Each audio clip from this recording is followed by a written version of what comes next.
매일 성경 묵상을 돕는 해설 가이드입니다. 안녕하세요. 묵상 코치입니다. 함께 읽고 나눈 말씀은 이사야 45장 18절에서 25절까지 말씀입니다. 먼저 18절에서 19절 읽겠습니다.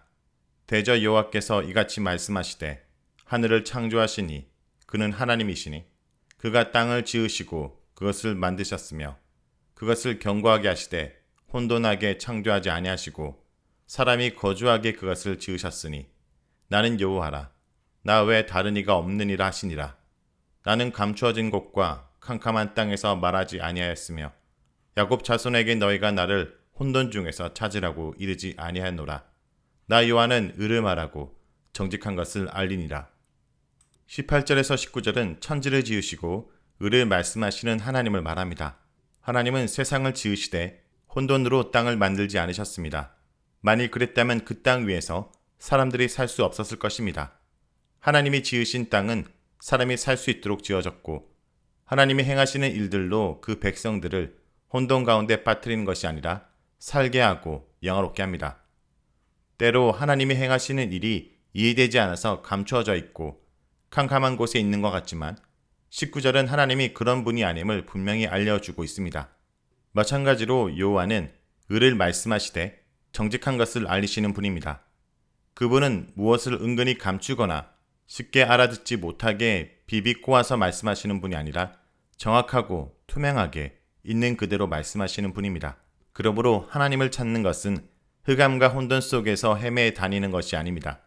우리가 헤매는 것은 크고 놀랍고 화려한 것들 속에서 하나님을 찾으려고 엉뚱한 곳에 가 있기 때문일 것입니다. 사로잡힌 자들 가운데가 아니라 애굽, 바벨론의 웅대함 속에서 하나님의 흔적을 찾으려다 보니 캄캄한 곳에 계신 하나님으로 비춰지는 것일 수도 있습니다. 그러나 하나님은 올바르고 정직한 말씀 가운데 행하시고 거하십니다. 20절에서 22절 읽겠습니다. 열방 중에서 피난한 자들아 너희는 모여오라. 함께 가까이 나아오라. 나무 우상을 가지고 다니며 구원하지 못하는 신에게 기도하는 자들은 무지한 자들이니라. 너희는 알리며 진술하고 또 함께 의논하여 보라. 이 일을 옛부터 듣게 한 자가 누구냐? 이전부터 그것을 알게 한 자가 누구냐? 나 여호와가 아니냐? 나 외 다른 신이 없나니 나는 공의를 행하며 구원을 베푸는 하나님이라. 나 외 다른 이가 없느니라.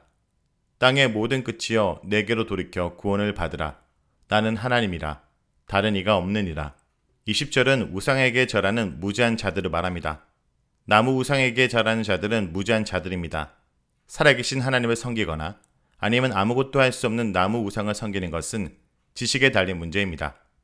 뭔가를 알면 하나님을 섬길 것이고 아무것도 모르는 무지한 이들은 우상을 들고 다니며 그에게 절할 것입니다.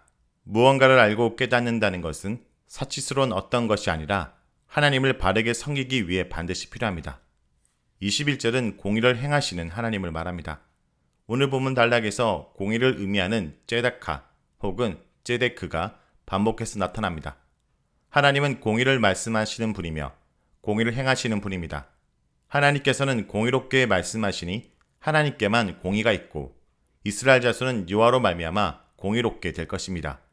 앞에 이미 살펴본 대로 공의는 올바른 관계이며 올바른 관계는 상대와 마음을 같이 하는 것, 공감이라고 말할 수 있습니다.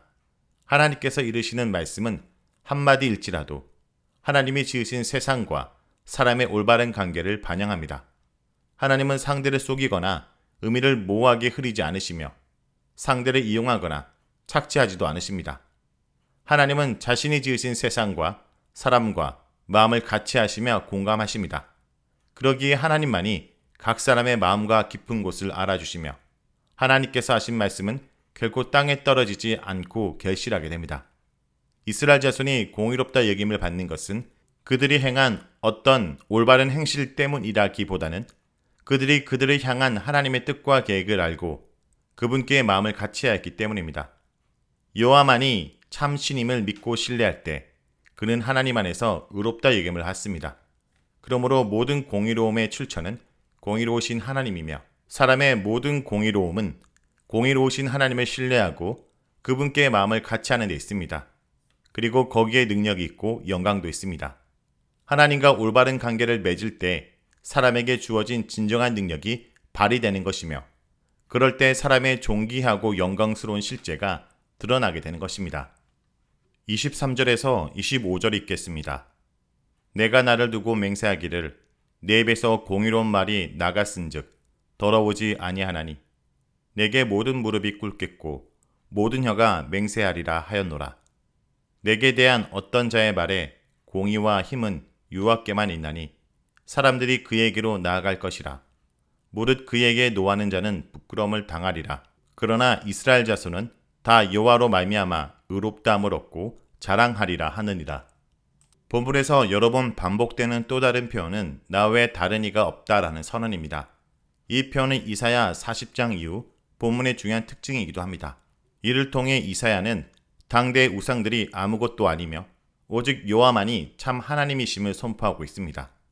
구약의 다른 본문에서는 이방 신들의 존재에 대해 인정하고 있는 듯한 인상을 주기도 하지만 이사야 본문은 세상의 모든 신들이 헛것이고 오직 여호와만이 참 신임을 확고하게 선언합니다. 이 점이 특히 중요한 까닭은 본문의 배경이 바벨론 땅이기 때문입니다. 바벨론에 살고 있는 이스라엘은 그 땅을 가득 채운 우상들을 목격하고 바벨론의 위세와 여호와를 섬기는 자신들의 초라함에 늘 시달렸을 것입니다.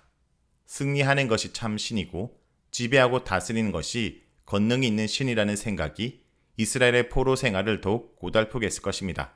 하나님께서 보내신 선지자는 이들을 향해 여호와만이 참 신이고 다른 신은 없음을 분명하게 증거합니다.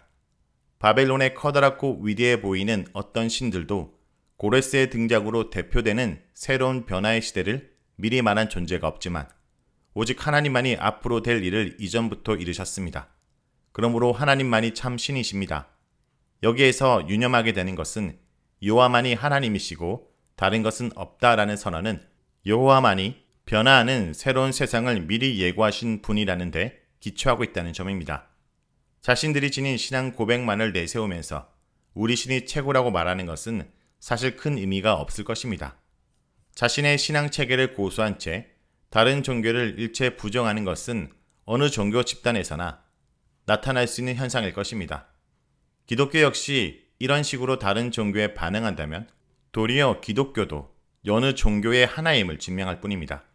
이사야에서 이스라엘의 하나님은 그렇게 독선적으로 선포되거나 주장되지 않습니다. 여호와만이 참된 하나님이신 까닭은 이 하나님이 스스로 숨어 계시는 하나님으로 보일 정도로 애굽 노예들의 하나님, 바벨론에 사로잡힌 자들의 하나님으로 행하시기 때문입니다. 바벨론 제국의 위세가 드높았음에도 불구하고 하나님께서는 사로잡힌 자들을 회복하시고 기현하게 하시는 날이 다가오고 있음을 선포하게 하셨고 세계를 제패하는 고레스 역시 하나님의 손에 들린 도구에 불과하다고 선포하게 하셨습니다. 고레스를 숭상하고 고레스를 경배하게 하는 것이 아니라 사로잡힌 포로들을 회복하시며 도리어 회복될 이스라엘 자손을 일러 의롭다함을 얻고 자랑하는 이들로부터 부르십니다. 그러므로 하나님의 하나님 되심은 일방적인 선언으로 되는 것이 아니라 그분이 행하시는 사역을 통해 선포됩니다. 제국의 힘과 온 세상을 휩쓸 때 포로들을 회복하고 건지시는 하나님의 행하심을 통해 하나님이 어떤 분인지 드러내십니다. 25절은 이스라엘은 여호와로 의롭다함을 얻고 자랑하리라 라고 말합니다.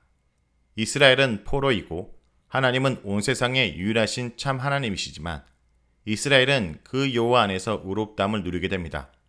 천지를 자신의 뜻대로 지으신 하나님은 자기 안에서 이 작고 초라한 이스라엘을 의롭게 하십니다. 하나님 안에서 참새도 제집을 얻고 제비도 새끼들 보금자리를 얻습니다. 온 세상에 위엄 있는 하나님으로 인해 이스라엘은 자랑하게 되며 영광을 누리게 됩니다. 가장 크고 강하신 하나님은 가장 작고 미약한 이들을 영화롭게 하시고 의롭게 하십니다. 자, 여기까지가 이사야 45장 18절에서 25절까지 말씀입니다. 오늘 말씀을 통해 우리는 무엇을 묵상하고 적용해야 될까요? 세상 모든 민족들이 구원을 얻도록 하나님은 초청하시는 분입니다. 고레스를 통한 이스라엘의 회복은 하나님께 영광이 되는 일뿐 아니라 모든 열방이 하나님만이 참신임을 알게 하려는 것입니다. 아브라함을 복의 통로로 삼으신 것처럼 이스라엘을 제사장 나라로 삼아 모든 나라와 민족이 하나님을 경배하도록 하는 것은 절대로 취소될 수 없는 하나님의 맹세요, 언약이었습니다. 새로운 이스라엘은 어깨에 맨 우상을 깨뜨리고 여호와만을 신뢰하고 의지하는 자들입니다. 예수님을 통해 성취된 언약은 지금도 예수님의 제자에 의해 성취되고 있습니다. 오늘도 모든 민족을 구원 얻도록 초청하시는 그 하나님의 초청에 응하여 제사장 나라의 백성으로 살아가는 주의 자녀들이 되길 간절히 기도드립니다.